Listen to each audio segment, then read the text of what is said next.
Hello guys, வணக்கம். This is அன்பு சீலன். இன்னைக்கு நம்ம என்ன பார்க்க போகிறோம் அப்படின்னா, இன்ட்ராடேக்கான ஒரு பெஸ்ட்டான ஸ்டாக்ஸ் எப்படி செலக்ட் பண்ணுவது அப்படிங்கிறத என்டையராக இந்த வீடியோவில் பார்க்க போகிறோம். பிகினராக இருக்கிறீங்க அப்படின்னா இந்த வீடியோ ஸ்கிப் பண்ணாமல் முழுமையாக பாருங்கள். எஜுகேஷன் பர்பஸ்க்காக என்னுடைய டெலகிராம் குரூப், வாட்ஸ்அப் குரூப்பில் இணையணும் விருப்பம் உள்ளவங்க டிஸ்கிரிப்ஷன் பாக்ஸில் லிங்க் கொடுத்துருக்கேன். அந்த லிங்க்கை பயன்பெற்று கொள்ளலாம். இப்போ நம்ம வீடியோக்குள்ளே போகலாம். ஸோ இப்போ தான் நீங்கள் ஸ்டாக் மார்க்கெட்டில் உங்களுடைய ட்ரேடிங் கரியரை பில்ட் பண்ணிகிட்ருக்கிறீங்க அப்படின்னா, ஒரு ஸ்டாக் செலெக்ஷனுக்கு ஒரு 3 விஷயம் ரொம்ப முக்கியம். சரிங்களா? அது என்னென்ன அப்படிங்கிறது ஒன் பை ஒன்னாக பார்ப்போம். அதுக்கு முன்னாடி வீடியோ பார்க்குற எல்லோரும் வீடியோவுக்கு லைக் பண்ண மறந்துடாதீங்க. அதே சமயம் டிஸ்கிரிப்ஷனில் கொடுத்துருக்கிற டெலகிராம் லிங்க் ஒர்க் ஆகலை அப்படின்னா, ஜேபிஏ தமிழ் ஷேர் மார்க்கெட் அப்படின்னு சொல்லிட்டு டெலகிராம் சர்ச் பாக்ஸில் சர்ச் பண்ணுங்கள். என்னுடைய ஃபோட்டோ இருக்கும், அதுதான் நம்மளுடைய குரூப். சரிங்களா? ஃபர்ஸ்ட், ஒரு ஸ்டாக்கை செலக்ட் பண்ணுறது ஒன்று நிஃப்டி 50ல் நீங்கள் செலக்ட் பண்ணுங்கள், ஆர்எல்ஸ் நெக்ஸ்ட் 50ல் செலக்ட் பண்ணுங்கள். ஏன் அப்படின்னா, ஒரு ஸ்டாக்கை, அதாவது பிகினர் வரும்போது உங்களுக்கு இந்த இஷ்யூ தெரியாது. என்ன அப்படின்னா, நீங்கள் ஒரு ஷேரை வாங்கிடலாம், ஆனால் விற்கும்போது வாங்குறதுக்கு ஆள் இருக்காது. சரிங்களா? இப்போ ஒரு கடை இருக்குது அப்படின்னா, அந்த கடையில் ப்ராடக்ட் இருக்குது அப்படின்னா நீங்கள் போய் பர்ச்சேஸ் பண்ணுறீங்க, அவர் கொடுத்துட்டே இருக்கிறார். அந்த கடையில் ப்ராடக்ட் இல்லை அப்படின்னா அவர் என்ன பண்ணுவார்? இல்லை, நோ அப்படின்னு சொல்லிடுவார். சரிங்களா? இதுக்கு நார்மலாக கடையில் நடக்கக்கூடிய விஷயம். அதே போல் தான் இங்கே நீங்கள் நிறைய ஷேரை வாங்கிட்டீங்க. சரிங்களா? இப்போ நீங்கள் விற்கணும்னு ஆசைப்படுறீங்க, ஆனால் அங்கே வாங்கிறதுக்கு ஆள் இல்லை. சினாரியோ மாறும். சரிங்களா? இந்த மாதிரி சூழல் வரும். இதற்காகத்தான் நீங்கள் நிஃப்டி 50லையோ நெக்ஸ்ட் 50லையோ ட்ரேட் எடுக்கும்போது இதுலேயும் நடக்கும், ஆனால் கொஞ்சம் தவிர்த்துடலாம். சரிங்களா? ரெண்டாவது விஷயம், நீங்கள் ட்ரேட் எடுக்கும்போது இப்போ நிஃப்டி 50 தான் எடுக்கிறீங்க, பர்சன்டேஜ் நீங்கள் பை சைடு ஒரு ஸ்டாக்கை செலக்ட் பண்ணுறீங்க அப்படின்னா, நீங்கள் எல்லோரும் என்ன நினச்சிட்ருக்கீங்கன்னா, டாப் 5ல் இருக்க ஸ்டாக்கில் ட்ரேட் பண்ணுவோம், ரொம்ப நல்லதுன்னு நினைப்பீங்க. அப்படியெல்லாம் கிடையவே கிடையாது. ஒரு ஸ்டாக்கை செலக்ட் பண்ணும்போது அந்த ஸ்டாக் வந்து சர்டன் பர்சன்டேஜில் இருக்கணும். இப்போ நீங்கள் இங்கே பார்த்துட்டீங்க அப்படின்னா, ஒரு 4% ஏறி இருக்குது அப்படின்னா என்ன அர்த்தம் அப்படின்னா, இப்போ எக்ஸாம்பிள் சொல்கிறேன், சேவியர் அப்படின்னு ஒரு ஸ்டாக் இருக்குது. இந்த ஸ்டாக்கோட விலை வந்து 100 ரூபா. சரிங்களா? நாளைக்கு கேப் அப்பில் ஓப்பன் ஆகி ஒரு 5%, இங்கே 4% இருக்குல்ல, 5% இருந்ததுன்னா 105ல் ஓப்பன் ஆகும். அப்போது நேற்று வாங்கின எல்லோரும் என்ன பண்ணுவாங்க? இன்றைக்கி விற்பாங்க. ஏன்னா ப்ராஃபிட் நடந்துகிட்ருக்கும். சரிங்களா? அப்போ உங்களுக்கு ப்ராஃபிட் இருக்கும். ப்ராஃபிட்டை அவங்க என்ன பண்ணுவாங்க? மேக் பண்ணுவாங்க. அப்போது அவங்க விற்பாங்க. நீங்கள் நல்லா பெர்ஃபார்ம் பண்ணியிருக்குன்னு சொல்லிட்டு என்ன பண்ணுவீங்க? அந்த ஸ்டாக்கை போயிட்டு பை பண்ணுவீங்க. அவர் விற்பாங்க. அதிகமான செல்லர் இருக்கிற காரணத்தில் திரும்ப நல்லா சரியும்.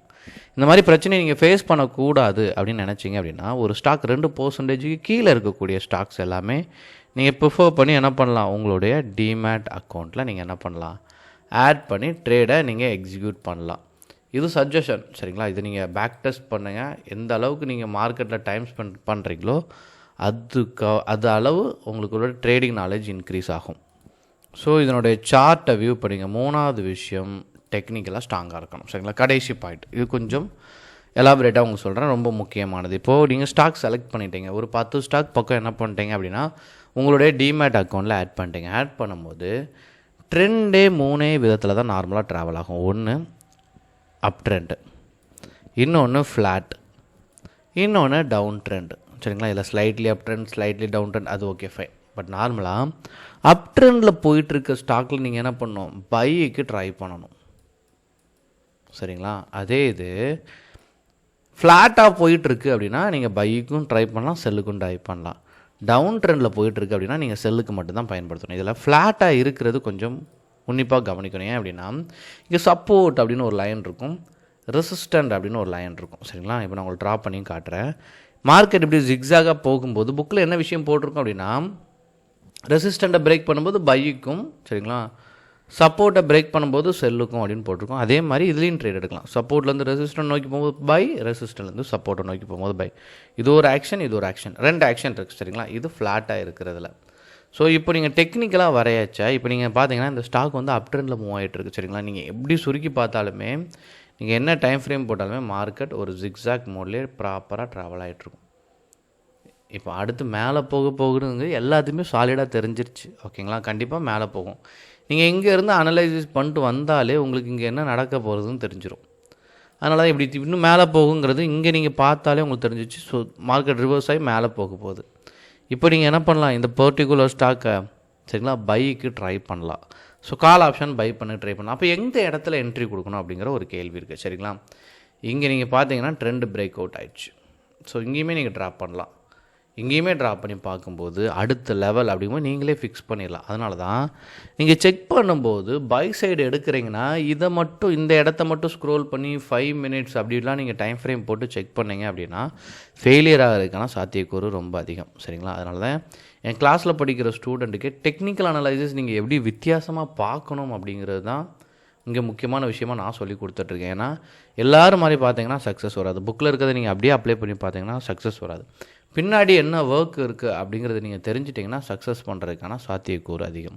ஸோ வரக்கூடிய நாட்களில் இந்த மாதிரி அப் ட்ரெண்டில் போகிற ஸ்டாக்கில் டே கேண்டலோட ஹையை பிரேக் பண்ணும்போது என்ட்ரி கொடுத்தாலே சக்ஸஸ் ரேஷியோ அதிகமாக இருக்கும். இந்த ஸ்டாக்கை நோட் பண்ணி வச்சுக்கோங்க.